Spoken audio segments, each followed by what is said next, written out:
चलिए अगला क्वेश्चन देखते हैं। बहुत इंपॉर्टेंट क्वेश्चन है बच्चों। मैं आप लोगों के लिए कहाँ से क्वेश्चन लेके आता हूँ ये मुझे पता है। आप कृपया करके वीडियो मेरा जरूर देखा करें क्योंकि तभी आपको सफलता मिलेगी। चलिए देखते हैं, खिलौनों में कौन सी मोटर प्रयोग होती है। ठीक है, रिलेक्टेंस मोटर यूज होगी, सर्वो मोटर यूज होगी, capacitor start induction motor use होगी, सैडेड पोल मोटर यूज होगी, यूनिवर्सल मोटर यूज होगी, स्टेपर मोटर यूज होगी, रिपल्सन मोटर यूज। कोई मोटर बची नहीं जो हमने लिख न दी। ठीक, तो बच्चों खिलौनों में जो आपकी सैडेड पोल मोटर यूज होती है। कौन सी मोटर यूज होती है? सैडेड पोल मोटर यूज होती है। रिलेक्टेंस मोटर का कहाँ प्रयोग करते हैं?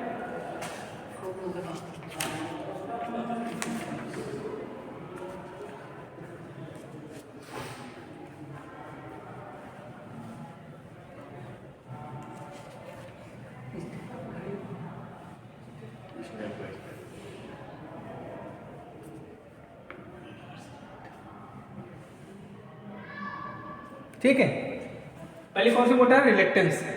इसका प्रयोग हम लोग क्या करते हैं? रिकॉर्डिंग इंस्ट्रूमेंट में यूज करते हैं। कहाँ? रिकॉर्डिंग इंस्ट्रूमेंट्स में।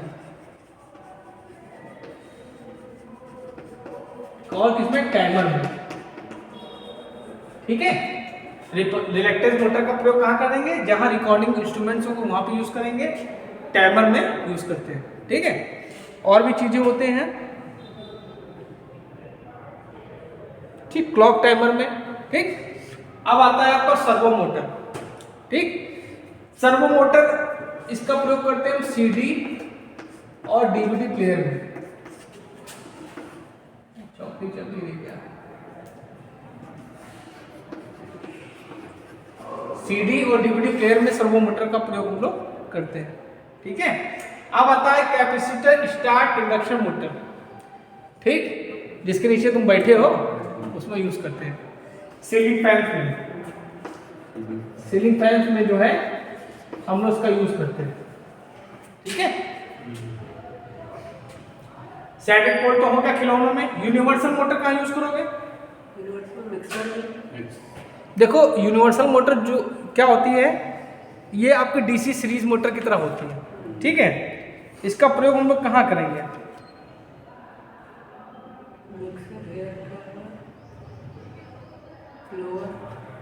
इसका प्रयोग करेंगे हम लोग जहां पे हमको टार्क ज्यादा चाहिए। ठीक है, हमने क्या बताया? इसका जो कैरेक्टरिस्टिक होता है वो डीसी सीरीज मोटर के समान होता है। ठीक, तो जहां पे हमको टार्क ज्यादा चाहिए, ठीक, वहां पे इसका प्रयोग हम करेंगे। तो यूनिवर्सल मोटर क्या होती है? एसी और डीसी दोनों पे काम करती है। ठीक है, ठीक, ये समझ लो शक्तिमान है, चाहे एसी यूज कर लो चाहे डीसी। तो इसका हम लोग करेंगे वैक्यूम क्लीनर में। वैक्यूम क्लीनर में इसका यूज करते हैं। वैक्यूम क्लीनर में देखो प्रेशर ज्यादा चाहिए होता है खींचने के लिए, या हॉइस्ट में करते हैं। क्या करते हैं? हॉइस्ट में। ठीक, या इसका प्रयोग हम लोग कहाँ करेंगे? इसका प्रयोग हम लोग इलेक्ट्रिकल लोकोमोटिव्स में भी इसका प्रयोग हम लोग करते हैं। ठीक है, और जब डीसी से भी काम कर रही है, एसी भी से काम कर रही है, तो दोनों जगह यूज करेंगे। और इसका जो कैरेक्टरिस्टिक क्या होता है? सीरीज मोटर की तरह मान होता है। तो कहाँ यूज करेंगे? वैक्यूम क्लीनर में, हॉस्ट में, इलेक्ट्रिक लोकोमोटिव्स में इसका प्रयोग करते हैं। ठीक है, और टेक्सटाइल में इसका प्रयोग करते हैं। ठीक है, ठीक, इन सब जगह इसका प्रयोग हम लोग करते हैं। अब आती है आपकी स्टेपर मोटर। हमने तुमको बताया था स्टेपर मोटर क्या होती है? सिग्नल्स पे काम करती है, पल्स पे काम करती है। ठीक, तो इसका प्रयोग करेंगे हम लोग डिजिटल वॉचेस में। डिजिटल जो वॉचेस होती है इसमें इसका प्रयोग करते हैं हम लोग स्टेपर पर। ठीक है, अब आती है आपकी रिपल्सन मोटर। रिपल्सन मोटर जो होती है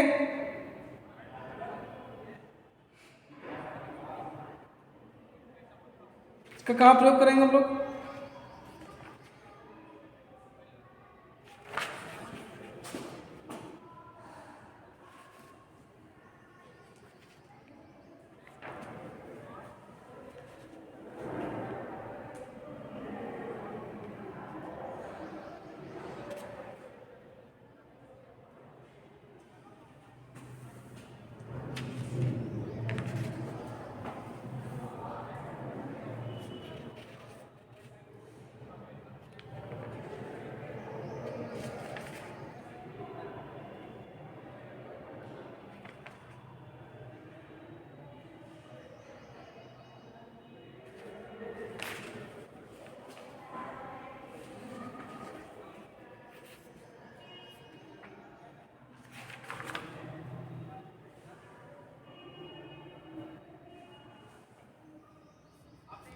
ठीक है, क्या इसका वैक्यूम क्लियर में करेंगे और यूनिवर्सल वैक्यूम क्लियर में होगा और मिक्सर में भी इसका प्रयोग करते हैं। किसमें?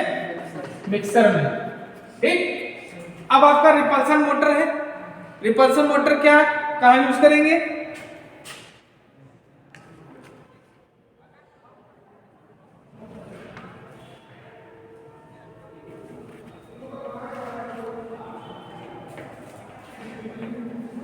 इसका प्रयोग हम लोग करते हैं, इसका प्रयोग भी क्या जहां पे हमको ज्यादा चाहिए, इसका प्रयोग हम लोग वैक्यूम क्लीनर में भी कर सकते हैं। ये जो आपकी रिपल्सन मोटर है, इसका प्रयोग हम लोग कहां कर सकते हैं? वैक्यूम क्लीनर में भी कर सकते हैं और प्रिंटिंग प्रोसेस में भी इसका प्रयोग करते हैं। ठीक है, वैक्यूम क्लीनर में करोगे, प्रिंटिंग प्रोसेस में करोगे,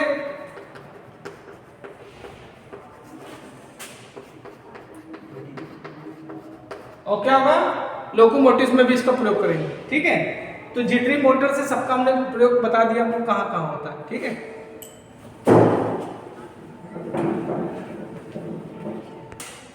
चलिए बच्चों अगला क्वेश्चन देखते हैं। बहुत धुरंधर क्वेश्चन है ये। क्वेश्चन कह रहा है कि लकड़ी के खंभों का जीवन काल होता है, मतलब जो वुड पोल्स होते हैं उनकी ड्यूरेबिलिटी कितनी होती है? क्या होती है? मतलब उनकी आयु कितनी होती है। ठीक है, 25 साल से 30 साल तक, 40 साल, 50 साल से 60 साल, 100 साल और 10 साल। ठीक, तो देखिए सबका मैं बता देता हूं, क्योंकि मैंने क्या हमेशा कहता हूं कि ठीक, ये किसकी है? ये वुड पोल की है। ठीक, वुड पोल क्या होते हैं? लकड़ी के बने होते हैं और इनका जो जीवन काल कितना होता है? 25 साल से 30 साल होता है। और इनका प्रयोग कहाँ करते हैं हम लोग? जहां पे हमको टेम्परेरी चाहिए। ठीक, 11 केवी तक इनका प्रयोग हम लोग करते हैं। ठीक, और इनकी लंबाई कितनी होती है ये भी जान लीजिए, 150 मीटर तक लंबाई इनकी होती है। ठीक, दो प्रकार के होते हैं, एक ए टाइप होता है, एक एच टाइप होता है। जो आपका ए टाइप होता है, देखो ये एच टाइप का है, और ए टाइप का जो लकड़ी का खंभा होता है उसकी हाइट होती है 80 मीटर। ठीक है, और कहां तक यूज करते हैं इनको? जो ए टाइप होता है, ये ए टाइप जो होता है ये 66 केवी तक यूज होता है, और ये आपका 132 केवी तक यूज होता है लकड़ी का खंभा। ठीक है, क्लियर है? अब इसके बाद आता है 40 साल। 40 साल पे आपका कौन सा आता है? 40 साल जो आपके स्टील के टावर्स होते हैं। ठीक है, सॉरी स्टील पोल्स जो होते हैं, स्टील के जो पोल्स होते हैं उनकी उम्र कितनी होती है? स्टील पोल्स इनकी उम्र होती है 40 साल। ये 40 साल तक चलते हैं। ठीक है, और ये कितने केवी तक यूज होते हैं? इसमें कई होते हैं, तो आप कह सकते हैं 66 केवी तक यूज होते हैं। कोई जैसे आपका ट्यूबुलर जो होता है वो 11 केवी यूज होता है। ठीक है, सॉलिड स्टील पोल जो होता है वो 33 केवी तक यूज होता है। उसके बाद डबल सॉलिड स्टील पोल जो होता है वो क्या होता है? 66 केवी तक होता है। ठीक है, ये सब हमने लेक्चर्स आपको दिए हैं, उसको देख लीजिएगा। ठीक, अब इसके बाद आता है 50 साल से लेकर 60 साल तक कौन यूज होगा? तो 50 से 60 साल तक आपका आरसीसी पोल। कौन से? आरसीसी जो पोल्स होते हैं वो आपके 50 साल से लेकर 60 साल तक चलते हैं। इसके बाद आता है आपका सबके बाबा। सबके बाबा कौन है? Steel tower. स्टील टावर जो होता है, स्टील टावर ये क्या होता है? 166 केवी के ऊपर जितनी लाइनें हाई टेंशन लाइनें हैं उनमें आपका स्टील टावर यूज होता है। ये सबके क्या बाबा है। ठीक है, और इनसे कोई मतलब है नहीं, छोड़ो, फालतू लिख दिया हमने इनको। ठीक है, चलिए अगला क्वेश्चन देखते हैं। पिन टाइप इंसुलेटर कितने वोल्टेज तक यूज होता है? अब इसमें जो है जितने भी इंसुलेटर सबको हम बता देंगे। ठीक, देखो जो पिन टाइप इंसुलेटर होता है इसमें आंसर क्या होगा आपका 33 केवी। ठीक, मेनली जो होते हैं ना, हम लोग इसको प्रयोग कर सकते हैं 11 केवी, 33 केवी, यहां तक यूज करते हैं। 11 केवी का साइज अलग होगा और 33 केवी का साइज अलग होगा। इसको हम 66 तक कर सकते हैं, इसको हम 66 केवी तक यूज कर सकते हैं, लेकिन इसकी कॉस्ट बढ़ जाएगी। हमने इंसुलेटर का एक लेक्चर दिया है, यूट्यूब पे डाल दिया है, सारे इंसुलेटर्स मैंने बताए हैं। ठीक है, अब क्वेश्चन ये भी पूछता है कि इंसुलेटर बने किसके होते हैं। इंसुलेटर किसके बने होते हैं? पोर्सलेन के। किसके? पोर्सलेन के। पोर्सलेन के बने होते हैं। ठीक है, इंसुलेटर किसके बने होते हैं? पोर्सलेन के बने होते हैं। ठीक, अब ये आते हैं जो दिया 33 केवी से लेके 80 केवी, 800 केवी।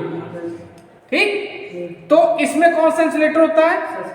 इसमें होगा इसका सस्पेंशन इंसुलेटर। Suspension insulator. देखिए, सस्पेंशन इंसुलेटर क्या होता है? डिस्क इंसुलेटर से बनाया जाता है। ठीक, ये किससे बनाया गया? डिस्क इंसुलेटर से।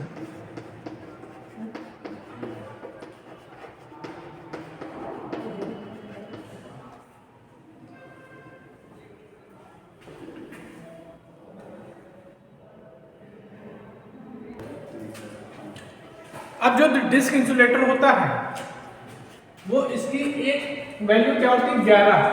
11 केवी, सॉरी 11 केवी होती है। क्या होती है? एक डिस्क इंसुलेटर की जो वैल्यू होती है वो क्या होती है? 11 केवी होती है। ठीक, और ये जो सस्पेंशन होते हैं ये आपके वर्टिकली यूज होते हैं। क्या होते हैं? वर्टिकली यूज होते हैं, खड़े खड़े यूज होते हैं। ठीक है, ये क्या करते हैं? ट्रांसमिशन लाइन में लचीलापन लाते हैं। ठीक है, ये जो आपके सस्पेंशन इंसुलेटर हैं, ये बड़ी बड़ी जो लाइनें जाती हैं ट्रांसमिशन लाइन, उसमें प्रयोग करते हैं। ये वर्टिकली वैसे यूज होते हैं और ये क्या कहते हैं? लाइनों में लचीलापन लाते हैं, इसलिए इनको हम लोग लचीलापन इंसुलेटर भी कहते हैं। अब आते हैं आपके, ठीक, इस एक और होता है आपका, होता है स्ट्रेन इंसुलेटर। ठीक, स्ट्रेन इंसुलेटर जो होता है ये भी आपका डिस्क इंसुलेटर से बनता है। ठीक है, जो स्ट्रेन इंसुलेटर होता है ये भी आपका क्या होता है? डिस्क इंसुलेटर से बनता है। ये आपका हॉरिजॉन्टल यूज होता है, हॉरिजॉन्टली यूज होता है। ठीक है, ये जो आपका इंसुलेटर होता है ये आपको हॉरिजॉन्टली यूज होता है और इसको कहाँ करते हैं? जहां पे हमको टेंशन ज्यादा हो वहां पे इसको यूज करेंगे। ठीक है, जहां पे टेंशन ज्यादा होगा वहां पे इसका प्रयोग करेंगे, मतलब या तो लास्ट में या तो स्टार्टिंग में। ठीक, समझ में आया? अब देखिए, जो पिन इंसुलेटर होता है ये हमेशा हम लोग स्ट्रेट जहां लाइन जाती है वहां पे यूज करते हैं। जहां पे सीधी लाइन जाएगी वहां पे इसका प्रयोग हम लोग करेंगे, नहीं तो क्या होगा? ये आपका टेंशन से टूट के गिर सकता है। ठीक है, और कौन सा इंसुलेटर था आपका? हाँ, ये लिखा है बिलो 650 वोल्ट। ये आपका इंसुलेटर होता है साइकिल इंसुलेटर। क्या होता है? Cycle insulator. साइकिल इंसुलेटर की खास बात है कि इसको आप किसी भी एंगल पे यूज कर सकते हो। ठीक, इस इंसुलेटर को आप किसी भी एंगल पे यूज कर सकते हो और ये क्या होता है? 650 वोल्ट से नीचे यूज होता है। ठीक, कुछ बुकों में आपको 650 वोल्ट दिएगा, कुछ बुकों में आपको 415 के नीचे दिया होगा। ठीक,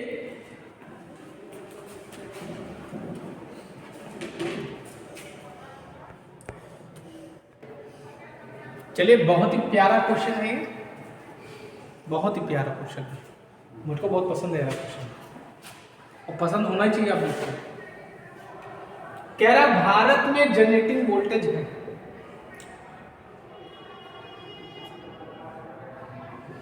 भारत में जो आपका पावर प्लांट से जनरेशन होता है वोल्टेज का, ठीक, वो कितना ये पूछ रहा है। ठीक है, देखिए आपके यहाँ चलो पावर प्लांट का भी जब आएगा क्वेश्चन बनाएगा तो कुछ बताएंगे। तो जनरेशन आपका कितना है? 11 केवी। 11 केवी और फ्रीक्वेंसी कितनी है? 50 हर्ट्ज।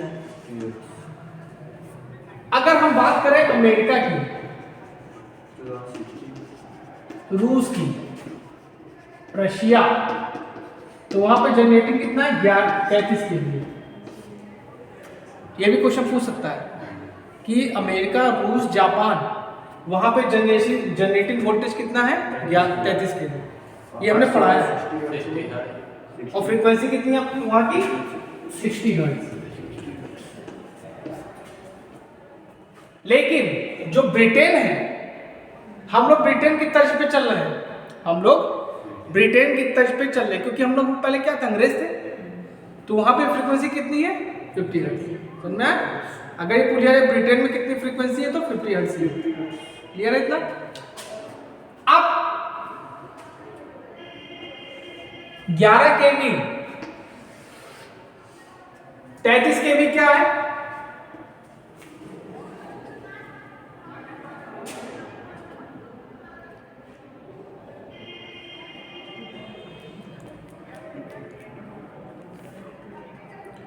ग्यारह केवी को क्या बोलते हैं? Primary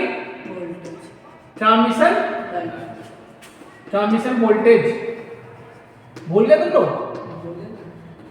transmission voltage.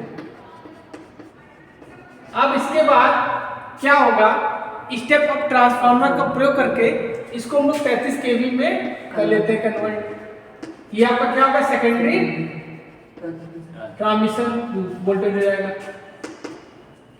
उसके बाद स्टेप डाउन ट्रांसफार्मर की सहायता से इसको हम लोग फिर 11 केवी में कन्वर्ट करते हैं। ये क्या आ जाएगा आपका, प्राइमरी डिस्ट्रीब्यूशन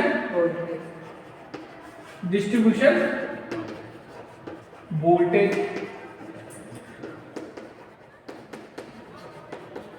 उसके बाद फिर स्टेप डाउन का प्रयोग करके हम लोग को 415 वोल्ट पे लाते हैं। ये आपका क्या होगा, सेकेंडरी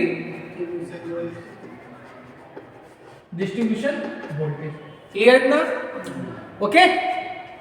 अच्छा, भारत में हाईएस्ट वर्किंग वोल्टेज कितना है? 765 केवी एसी के लिए। एसी के लिए ट्रांसमिशन लाइन कितना है? 765। ये क्वेश्चन आया है कि भारत में सबसे ज्यादा, ठीक है, सबसे ज्यादा ट्रांसमिशन वोल्टेज कितना? भारत में सबसे ज्यादा ट्रांसमिशन वोल्टेज कितना है एसी का? याद रखना आपको, कितना? 765 केवी। और अगर आपसे पूछ ले कि डीसी का कितना है ट्रांसमिशन वोल्टेज, तो ये आपका डीसी का है। ये फोटो खींच लेना, बहुत इंपॉर्टेंट बता रहे हैं तुमको। डीसी का इतना है और एसी का इतना। अब क्वेश्चन ये भी पूछ लेता है आप लोग से कि ट्रांसमिशन लाइन को 3 डिस्टेंस में डिस्ट्रीब्यूट किया गया है, किया गया ना? शॉर्ट ट्रांसमिशन है ना, ट्रांसमिशन लाइन। इसमें क्या होता है, कैपेसिटी इफेक्ट क्या होगा, 0 होगा। इसके देखिए ट्रांसमिशन लाइन के पैरामीटर्स हमने बताए थे, आरएलसी होते हैं, रेजिस्टेंस, चलो हाँ तीन थे, रेजिस्टेंस, कैपेसिटेंस, इंडक्टेंस। हाँ ठीक। रेजिस्टेंस की यूनिट क्या होगी? ओम पर किलोमीटर। Very good.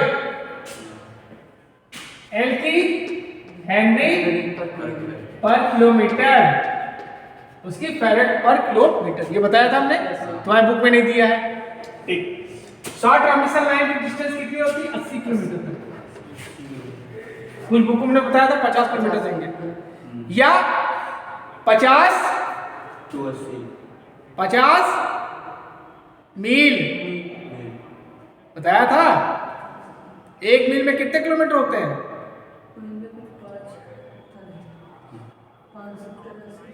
3 किलोमीटर होता है, कुछ ऐसे होता है।